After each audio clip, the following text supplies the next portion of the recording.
I V-carve these letters. Let me explain what that is. So typically when you're doing an inlay with a router, you're using an end mill, which, even though it's all twisty, it has straight sides. So when it's cutting, it's actually cutting straight side pockets. So when you make the plug to go in there, it's also straight sided. It has to be reduced in size enough to slip in. If it's the same size, you'll have to hammer it in, it'll be forced in, and it won't have any glue left. And so you have to make it loose enough for the glue to fit. Also, because this has a radius, the corners are rounded for the things that are going in. I'm using a V-carve inlay, which this is a 30-degree cutter. So from the center out would be 15 degrees. So when I'm cutting a pocket with this, the pocket has a 15-degree slope.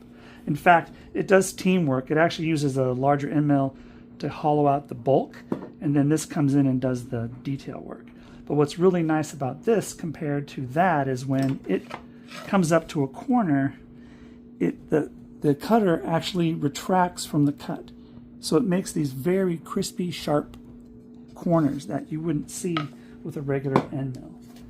So the pocket is tapered like this, and the plug is tapered. So as the plug gets inserted in there, this section right here and here can be very, very tight. So you're just pushing tight enough that there's almost no glue left. You get a very tight glue line. And the things you're aiming for is to have the bottom of this not bottom out, that the sides bottom out first. There'll be a little bit of space down here to capture glue, because you don't want it to hydrolock and prevent it from going down all the way, although this is much more likely to hydrolock than one that's tapered.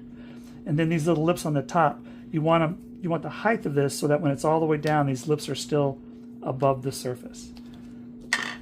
So in this case, like here's the 12. The 12 here, it's cut with the same cutter.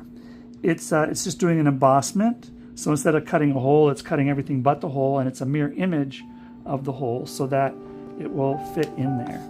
And then you can see here, it's a little bit above. So with the bandsaw, you can go in and cut off most of the waste, and then use the CNC to replane everything nice and flat.